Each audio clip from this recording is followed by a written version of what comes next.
Mesdames et messieurs, ladies and gentlemen, veuillez accueillir, please welcome Michael Hurwitz, Nat Parker, Mauricio Rodas en conversation avec, in conversation with Mary Crass.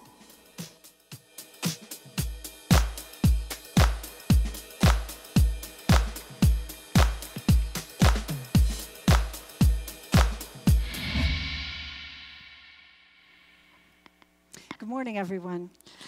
Welcome to this panel session this morning at Movin'On. My name is Mary Crass, and I am Head of Institutional Relations and Summit at the International Transport Forum at the OECD. I'm very pleased to moderate this session on rethinking urban mobility, challenges and opportunities. That's the title of our session.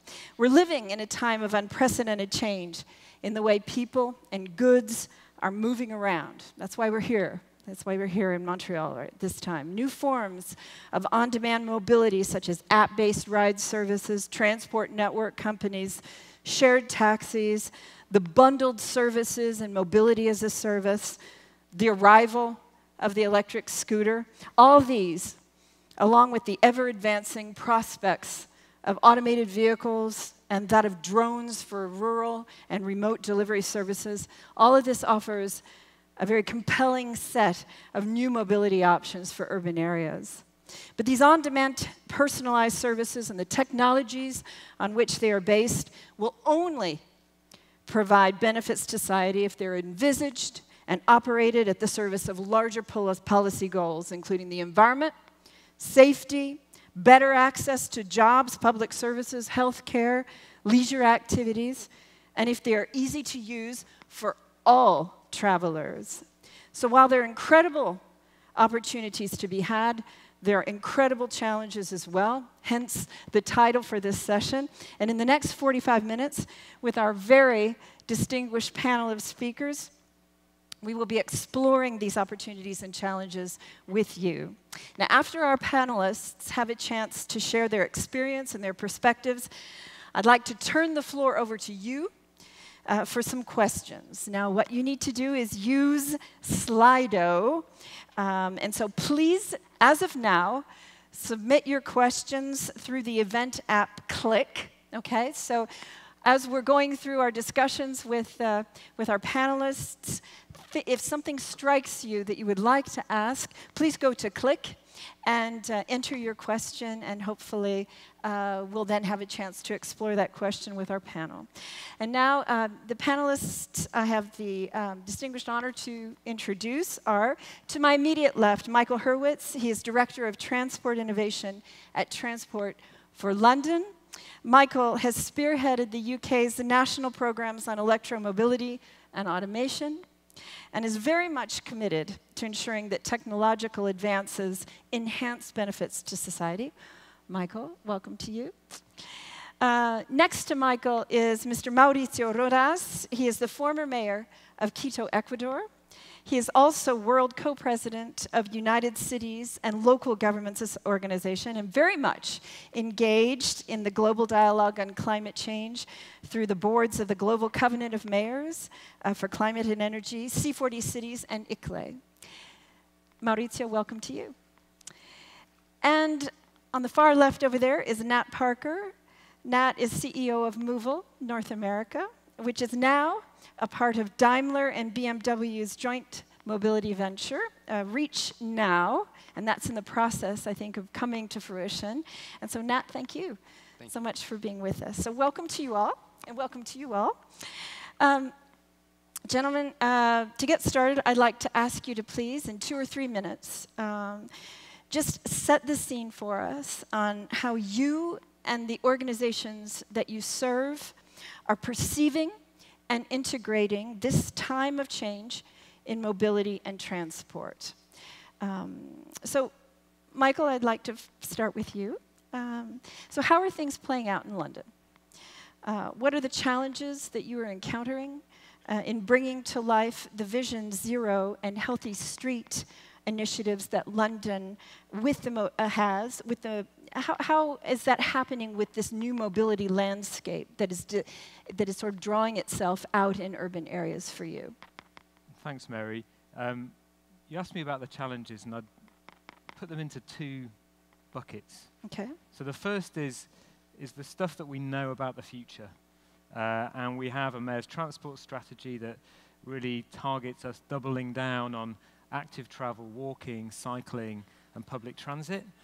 And the things that we know about the future, we're going to keep investing in mass transit. You know, we already have over 2.2 billion bus trips a year in London, over nearly 1.5 billion trips on the tube, and we have to keep investing. But the challenge for us is investing and keeping the network running. Yep.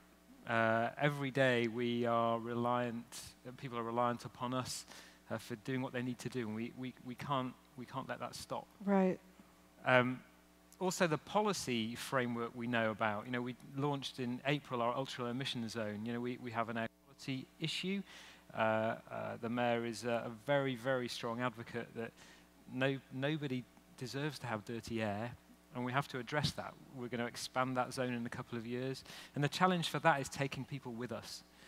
We're going to be affecting millions of people, their vehicle ownership choices, their travel choices, and how do you get that public support for what can be a tricky initiative.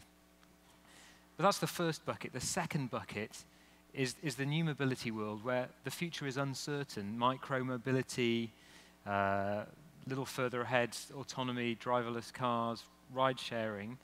And there's a really, it's nerve-wracking, but it's an exciting tension when what you have is agile companies, hugely ambitious, hugely capable, fantastic technology that want to come to scale at the city.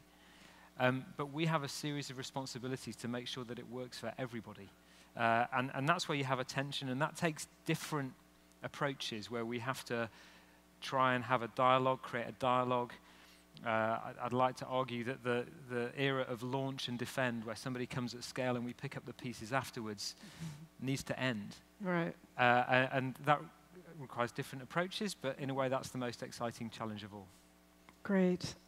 Thanks very much for that. So maintaining the system and the policy objectives that are actually driving that system, and at the same time doing that in the face with all this new activity through micro-mobility and automated vehicles out there, agile companies. Okay, so thanks very much, Michael.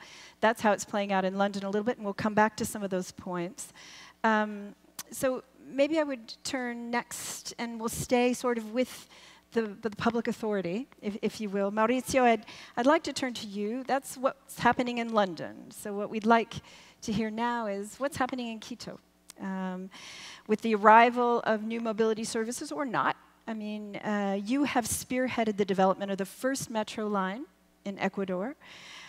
What prospects, in your view, do new forms of mobility hold for enhancing the public transport services you're providing? So what kind of benefits do you see eventually playing out relative to the investments that you've made there and the system you've designed?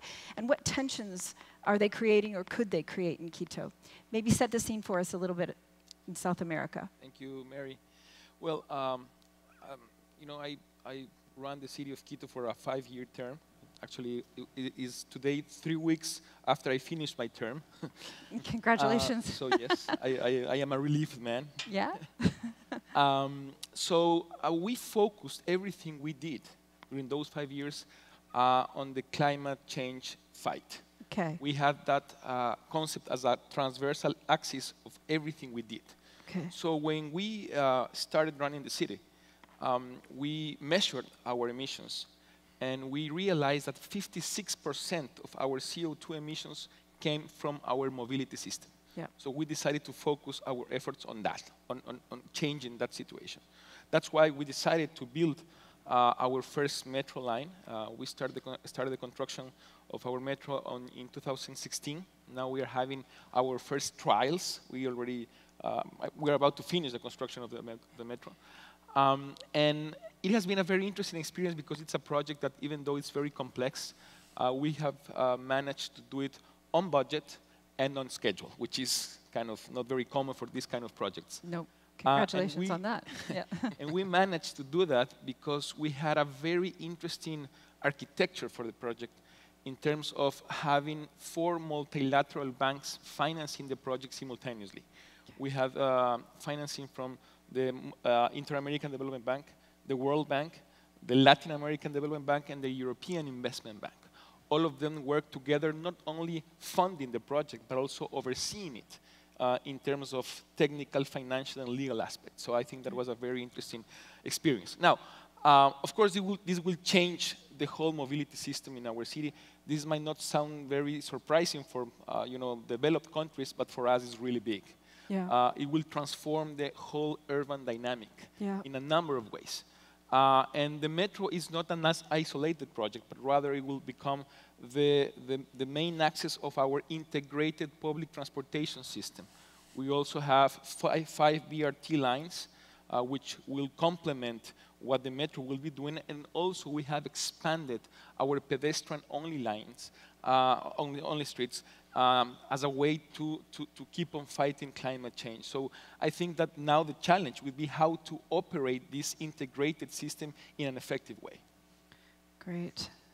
Thanks very much. So you have very much a centralizing policy focus on climate change, and that has been a real driver for your city in making sure that public transport arrived and on time and on budget. So that's really fantastic and not that frequent, I think, really much across the globe, not just in your part of the world. Okay, so thanks very much for that. So we've been to London, we've been to Quito, and now Matt, you come from a company, Moovel, which is a very dynamic company, and you yourself have extensive experience with transport technology and have, through your experience, developed the first multimodal mobile ticketing app for transit in the US. How is your technology, so the technologies you work with at Moovel, evolving to meet the growing needs of users to more efficiently, but also more sustainably, access some of the opportunities I mentioned earlier, so like getting around, accessing jobs, opportunities, healthcare, leisure activities, et cetera? Yeah, I mean, I think the number one thing is we stay focused on the core problem, which is that, by 2050, we think 75–80% of the world's population will live in city centers. People are in pain, literally driving every day in traffic, and we can't build our way out of that problem. So we stay focused on putting public transit as that foundational core of a mobility solution first. There's a big debate right now. Who's actually going to be in charge when it comes to mobility? Will it be Uber? Will it be Google? Will it be Tesla? Or should it be the actual public actors who can look out for the public interest, sustainability, accessibility, and equity? And at Reach Now, we really believe that public transit in cities should play the role of mobility manager. Our goal is to provide them the tech that enables them to sort of be the rail on which all modes, all mobility can be organized. So we provide seamless integration across modes, car sharing, of course, in our new joint venture by virtue of BMW and Daimler with Share Now, ride hailing with Free Now, parking and charging as well to welcome the advent of electrification. So our goal is to make cities smarter, to organize them, but also to put them in pole position to really set the standards that we need for data collection, for improvement, and for reduction of congestion as our North Star. Matt, you've just mentioned that, and I'd just like to perhaps clarify, you've just mentioned that public transport should serve as sort of the mobility manager, as it is the core of this, the backbone, if you will, of the mobility system, and should remain so. Am I hearing you correctly that you're saying that public transport operators themselves should serve as the mobility manager? I think it depends on the region and on the city. What we do know is last year in North America, after single occupancy vehicles, 56% of trips were taken on public transit. If you look at TNCs like Uber and Lyft, 38% and growing. So we know that moving the most people efficiently requires public transport operators. Right. As to how we organize it at a city level, I would invite my colleagues to really address that. But we're seeing cities themselves, departments of transportation, 511, all kinds of public actors coming together to say, whose turf is it and how do we best organize? And for us, it should be, how can we move people fastest? How do we measure not just convenience, but sustainability? And I think that that's the paradigm that we really want to exist in. Thanks, Nat. Well, maybe let's stay on that for a minute, because an organization of the system, because I think what we've been called upon to focus on throughout Movin'On this year is multimodality. And this is actually something that is, I think, for all of us in the transport sector, quite reassuring in a way, because it hadn't been that long. It's really been just a couple of years, let's say, maybe even a year ago, 18 months ago. Things are moving very fast. That we were very much focused on, it's all about shared taxis, it's all about automation, it's all about, and we had siloed all of these new mobility forms and these new mobility issues. And now we're getting, I think, back to something that is much more pragmatic. It's about the system and how all of these different forms work together in concert with public transit that already exists. If it does exist in North America, sometimes we're challenged by that, depending on the city. But let's stay on that a minute, because if we are to get the efficiency gains and the social benefits and the environmental benefits that the transport policy agenda should be serving, that system needs to be organized. And I'd like to stay on that a minute. What is the role, let's say, of the authority in all of this? Because it's not just about the modes, it's also about ancillary issues that are actually very important, like data. And data is driving so much of this, and information. So I'd like to maybe circle back to you, Michael. I mean, how do you see the role of the public authority in this new mobility landscape, where, as Nat points out, public transit is still sort of the focus in many cities? So, well, I agree fundamentally with the point, but the local authority has to be fundamentally involved, whether as a deliverer or a setter of regulations or setter of frameworks. But we have it in the UK, the Highways Act, right? So I'm legally bound, there's a phrase in that, to assert the rights of the public on the highway. And that's all the public. You know, I'm looking around at the audience here, it's a bright light, but I'm mostly seeing white guys in suits, I think. And you know, we don't represent, I don't represent the average Londoner. But I am legally bound to make sure it's just as good for somebody who is old as for somebody who is young, for somebody who is more able or less able-bodied, for somebody who is digitally savvy or digitally nervous. I think 15% of people in London don't use a mobile phone. Right. And I need to make sure that whatever we provide works for them. It's not just the tech-savvy hipster, right? Right. And there's a real tension, coming back to one of the tensions, because I have these conversations. We have a great open data set of policies in London, over 71 APIs, there's like 11,000 developers registered, something like 500-600 apps being developed on the basis of that. But we don't get much insight back. Mm-hmm. You know, and you immediately get to this tension where, like, can we get some insight back to mean that the city runs in an effective way, in an equitable way? But then this curtain falls down to say, I can't share because that's commercially valuable, commercially sensitive. And for me, the key role for the city is to ensure that the insight that means the whole system works better is shared. And it's not always easy. Okay, I'd like to come back to that point about transparency of information and sharing of information. This private-public dialogue and conversation that is going on, that is undergoing quite a bit of tension with all of the innovative activities that are coming onto the market by private entities. But before we get to that question, I'm looking at you, Nat, because I want you to come in on that. Mauricio, in terms of the experience that you've had in Quito, how do you see the organization of the system going forward? Are there tensions being felt in Quito by the pressure from new services coming onto the scene?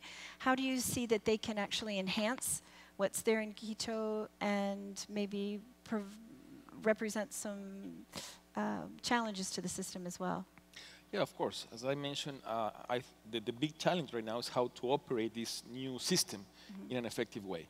And of course, that produces tensions.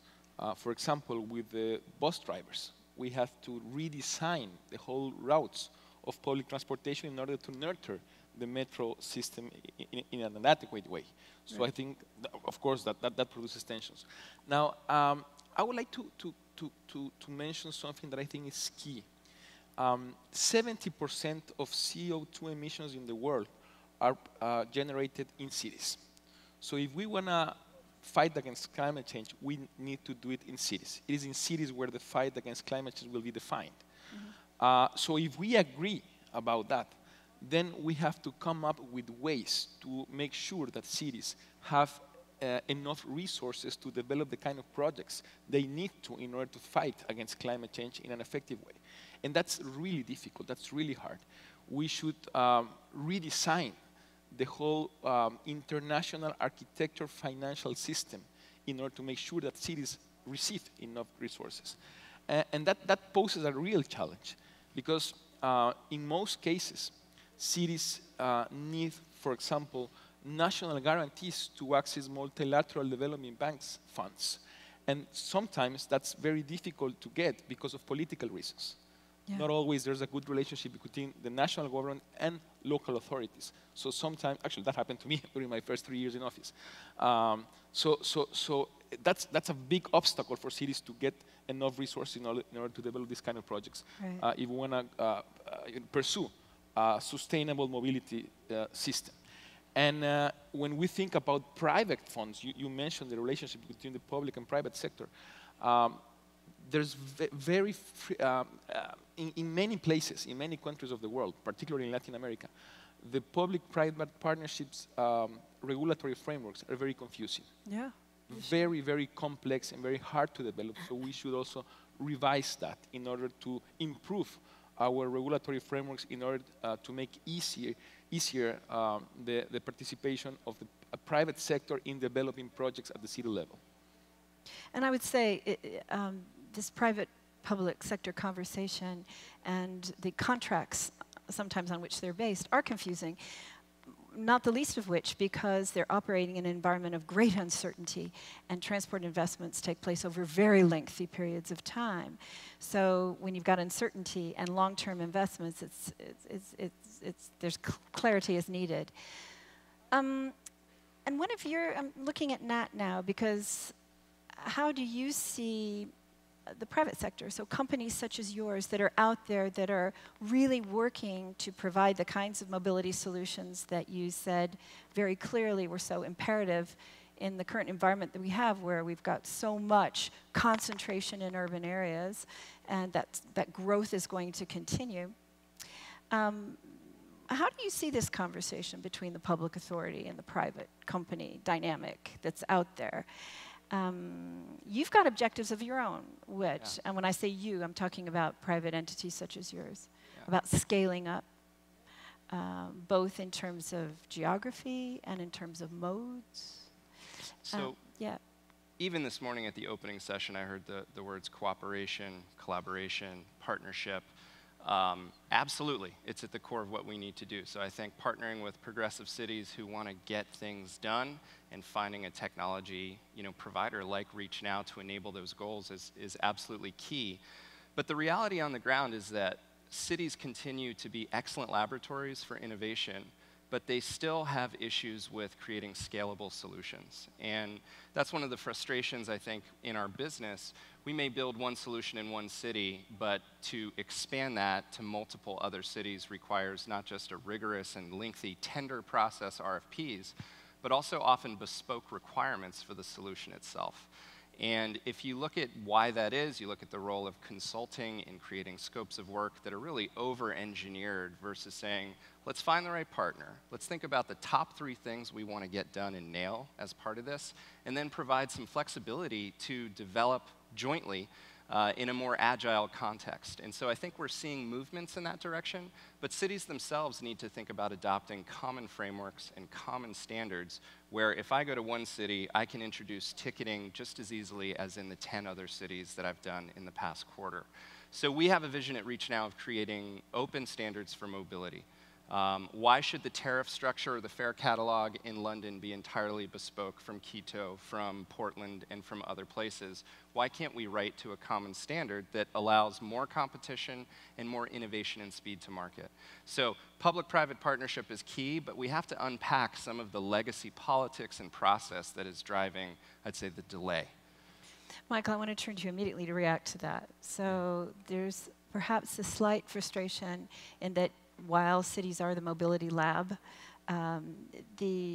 this existing sort of governance structures may not be adapted to that. Well, it's a tough gig, right? Yeah, So we are very comfortable dealing with really giant companies on huge contracts. Yeah. You know, Thalys on signals and Siemens on traffic lights and Cubic on ticketing, right? So we're used to that. 20 people with an amazing idea in Silicon Valley or Shoreditch in London, you know, we're a bit shaky. And so I see that.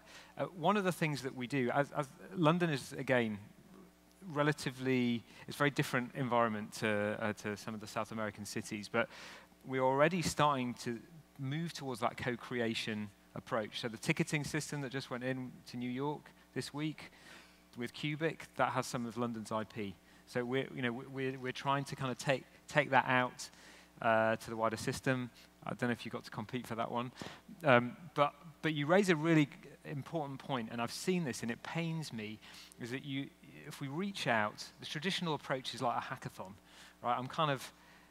I've kind of toned down hackathons. You know, everyone eats pizza for 48 hours, and at the end of it, you've got like something that you can go da-na, and nothing happens with it. And we've actually tried to start now approaches for open innovation, where rather than putting a specification out there, we're just putting a problem out there. We chose to do this in London, actually around roadworks. You know, we're an organisation mostly of engineers, and we're trying now to set new procurement processes that allow us to stimulate the market, give out small amounts of money to allow innovators to develop a minimum viable product, and then up front you choose the route to market. And so we're trying to break that barrier down, but I think the one thing I would say, there's going to be limits, because I'm sure, Mauricio, you will know that if you spend some money unwisely or you try and fail, the scrutiny you have to experience is really, really tough. I want to finish with one point, right? Go ahead, yeah. Is that one of the fun parts of my job is speaking to the venture capital organizations that are backing new mobility services, and one of them told me that their success ratio, you know, I think it's 65% of everything they invest fails. Another 25% just about washes its face. Only 10% makes a profit, and there's that 1% that's the unicorn. And do they specify why that 65% fails? Because they make so much money from the 1% that funds all of the other failures. In government, in a public authority, can you imagine what that would feel like to say, I just wasted 65% of my investment? It's not possible. So what we need to do is push both ways. You know, push what the government can do, but it comes back to the companies as well. We need to say, look, there's a deal to be done here. You know, if you're happy to go slower, we can move in a direction that is probably more welcoming than we've been before. Nat, how do you respond to that? I would say we move at lightning speed compared to the Cubics of the world, frankly, and I have a lot of respect for them. They're actually a partner of ours in a few places. But I think that if you look at how cities procure technology, they'll pay literally hundreds of millions of dollars for stuff that by the time it's done, it's already out of date. And I would rather equip cities with a model that says, let's put something in the hand of the user very quickly, upfront, test, iterate, and learn, and be paid for me as a company on the managed outcomes versus the upfront adherence to a scope of work that was written, you know, this thick. And I think, you know, I was talking to Michael, I think it breeds a level of dishonesty among vendors as well when they go in and they procure or they respond, they say yes to everything, because if you don't, you can't even get in the door. So if I can nail it on 3 of the 10 aspects of a procurement that's coming out of London, I would like the city to be able to act for the best-of-breed player in multimodality, in mobility as a service, versus the one-stop shop that is sort of the system integrators of yesteryear. Okay. I mean, Mauricio mentioned uncertainty. I mean, well, I think I mentioned uncertainty following on to your good points about the necessary decisions that have to be made, either investment decisions or project-based procurement decisions that authorities have to make. How can this dialogue, where does this dialogue need to go between you guys and you guys in order that the user can benefit You're both coming up with some very, very interesting points, and I think there's some convergence out there. But what needs to happen now? Because how much more disruption can local authorities deal with, right? And we're getting more sophisticated in this mobility dialogue just in the last couple of years, I think, with related to all of these new things. So what are, like, if you had to list 2 or 3 things that need to change in this dialogue between entities such as yours and yours, what needs to change to make that conversation more aligned? Mauricio. I think that a challenge that exists right now is the necessity of having good benchmarks. Good benchmark. Success stories to share. How can we strengthen the capacity of cities to share success stories in order to develop projects that could be replicable and expandable in an effective way? How can we share those success stories? I was very active in different networks of cities, and that was a very interesting space for sharing these success stories. Every time I spoke with a mayor, I asked him or her what was his or her best policy, not in general terms, but specifically in cost-benefit aspects. Yep. And I think that's the question we should be making. What's your best cost-benefit project, and how can we replicate it and scale it in different places? Okay. And I think that's the kind of conversation we should push forward between the public and private sector. Okay, thanks. And I think there's a great room for strengthening this benchmark and success story sharing through networks of cities, making them much closer to the private sector and international organizations. I think that's a great opportunity we have. Okay, thanks, Mauricio. Nat, Michael. So I would say 2 things, and there's hard questions for both. You know, we're grossly, making it oversimplifying here, but for authorities, we have to be prepared to have uncomfortable conversations. You know, government investment, public sector investment tends to be based on precedent, what came before, what we know, and we have to be prepared to put a problem out there without necessarily knowing the solution. We try that, yeah? Yeah. We've had a number of mobility labs being set up in London. We're just trying an experiment with Bosch. They've decided to build a mobility lab, and we said, okay, we'll tell you our problems. Okay. If you're going to invest in something and devise something new, it would be helpful if it was something like this. But I think there's, in return, I think the agile companies, and I know that frustration. I've seen it in the eyes of that kind of face palm moment of, oh my God, yeah, does it really have to take that long? And it's just that understanding of, okay, we're here and you want to be there, which is a new world, a better world. But track it back. Give us something for the public authority or for the politician that is on that trajectory. It might not be the whole way there, but break down that vision into something that's deliverable, acceptable to the public, acceptable to the politicians. And I think between us, we'll find that sweet spot where hopefully the collaboration will really make a difference. Yeah. Is it possible to track back towards where the authorities are? How much do you lose? Or is it, yeah? Yeah, without question. Backing up, though, I mean, I think collectively as an audience, we all need to articulate and embrace a positive vision of what's possible when it comes to mobility and when it comes to sustainability. I think we're so often put into the camp of the sky is falling, it's negative, the sort of political connotations associated with the problem that we're trying to address. Fundamentally, mobility it's really a human scale right. It's something that we need to make sure everyone is taken care of, and it's at the core of what drives productivity, what drives free movement of labor in our economy. So I think we have to start by saying this is the vision. We want a world without traffic jams where people can better connect to the people and the places they care about. Getting into how we get there, number one, we need more political courage. We need more progressive leaders running our city saying, we are going to do this. Climate change does exist. It is not a hoax. We have to go after it, and we can create competition and innovation because of that. The fact that we don't have a price on carbon worldwide is a huge problem. It is something we should all rally around. But I think that also requires a very active and participatory set of democracies around the world. And I think people are complacent. There's a lot of armchair, TV, ism when it comes to policy. And we need people to come and say, this is what I want, and here's why. So Reach Now has put forward a mobility bill of rights, where we talk about how cities can really organize around keeping public transit in public hands, making sure we drive convenience but ensure for sustainability and access, how we look after our elderly, our disabled people in a real way, and how we bring in the private sector. Let's make sure that it's not just payroll taxes funding things. Let's bring in employers, let's bring in merchants, and create a real system that's sticky based on loyalty and good behavior. There we go. Thank you. Does a platform for that exist? Does a platform for that conversation exist?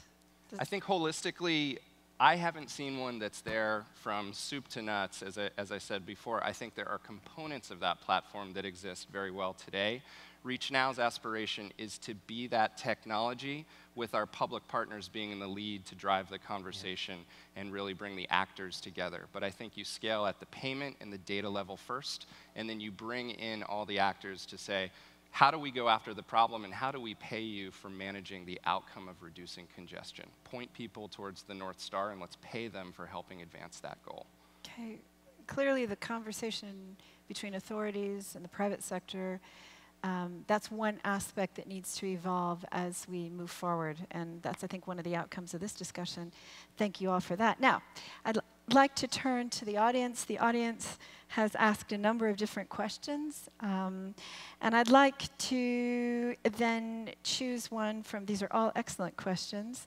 Has anybody studied the possibility and viability to merge passenger and freight transport? Which one of you would like to come in on that first? I'm looking to our cities. Why don't you go for it? Yeah. This is one of those areas where they're technically within the heading of mobility or transportation, but they're very different industries. Yes. And therefore the incentives wouldn't necessarily be amenable to that. Public transport authorities or providers tend to be incentivizing about passenger transportation. Their reward frameworks are around that. The incentives within the freight and haulage industry are very, very different. There is quite a lot of work that's been done about whether you could utilize spare capacity or empty capacity between modes. I think it's going to be quite tough. Because you're going to have to make sure. So, for example, I saw a fantastic, it's a routing technology actually, that was arguing that, look, if you could just allow the freight providers or the local delivery guys to know where everything is to a higher degree of accuracy, you could increase efficiency by 30%. The problem's going to be is that they're not going to suddenly make that 30% available. They're going to want to do more deliveries. Yeah. And it comes back to that point, actually, without an overall system of pricing, be that carbon pricing or space and distance type charging, the space fills up. Unless you provide people options and alternatives, good public transport, people just go back to the old patterns. So there's quite a lot of investigation, but I think systemically and the incentives between the sections of the industry mean that it hasn't yet broken through. Okay, thanks. Nat, did you want to come in briefly on that? I would just say Daimler and BMW our shareholders have done some interesting work where we're providing access to the trunk or to the boot of the vehicles themselves as a delivery location for freight companies, so trying to shorten trips, meet people where they are. But fundamentally, they're two very different use cases, and I think when it comes to human safety and transport, you have to be careful about blending them.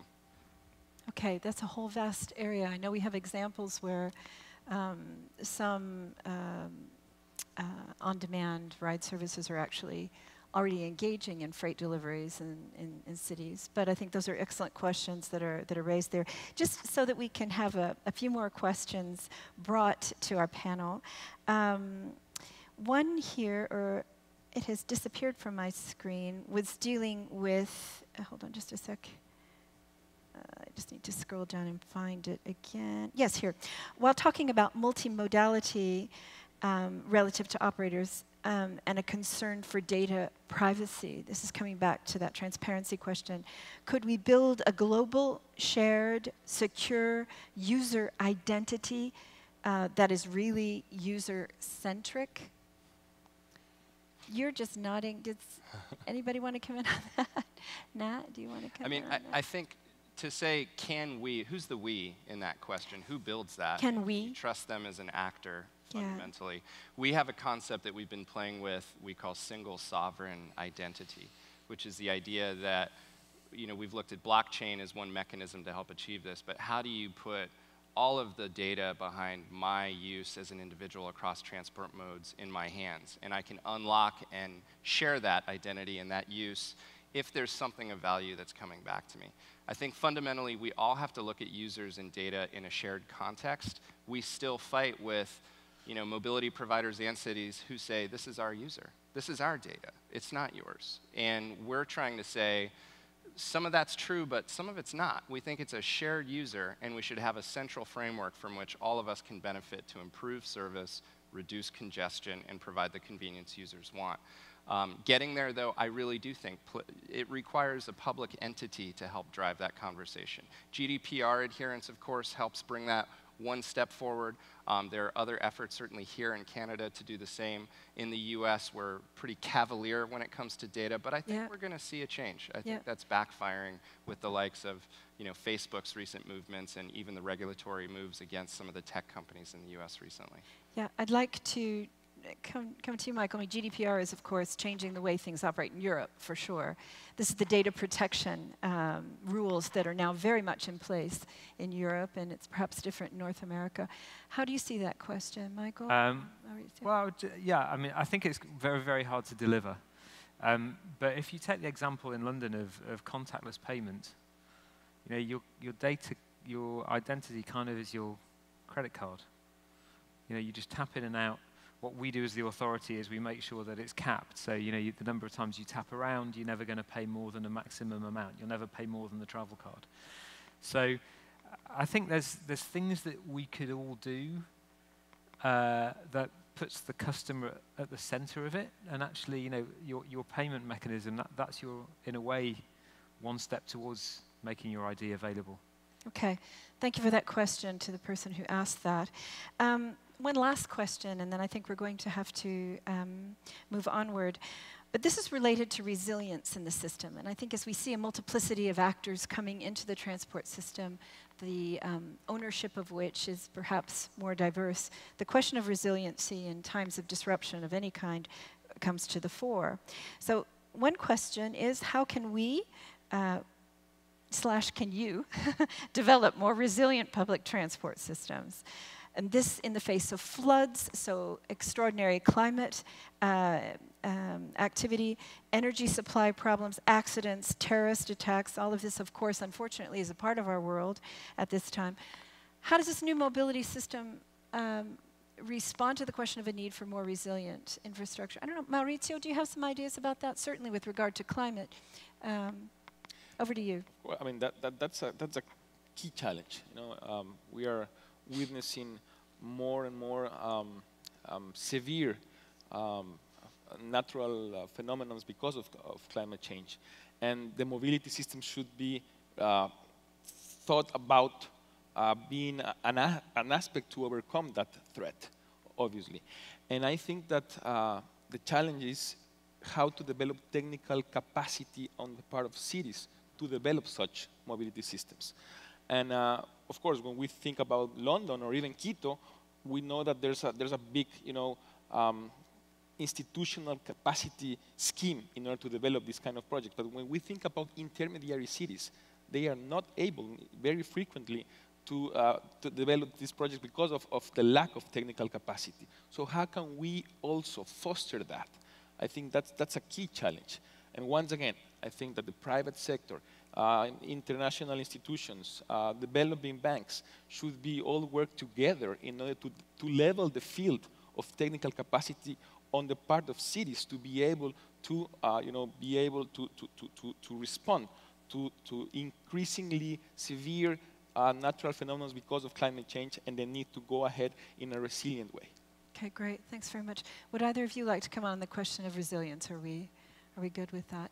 Then I'd like to turn to Michael and to Nat, just for some final words from your side. If we were to choose one thing that you see as key, both on the private side and on the public side, to sort of go forward with this new mobility landscape that we're all operating in, what's the key important thing for us to keep in mind at this point? What's going to make it work, and what's going to make it not work as it would?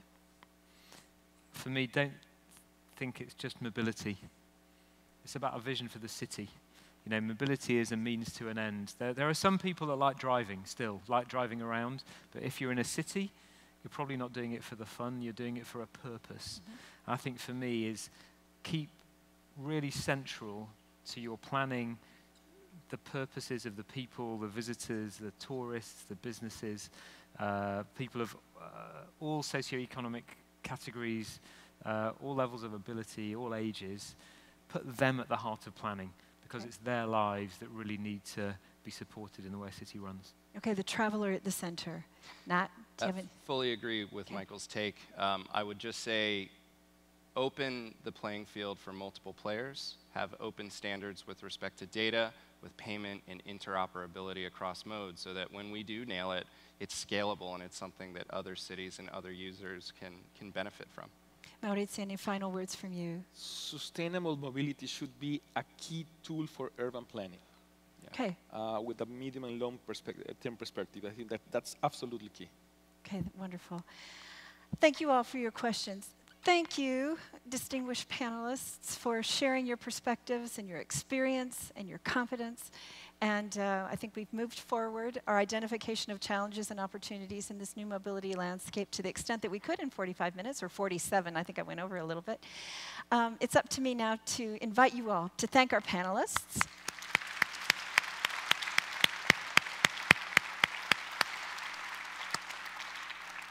And to thank you all very much for being with us today and for listening in.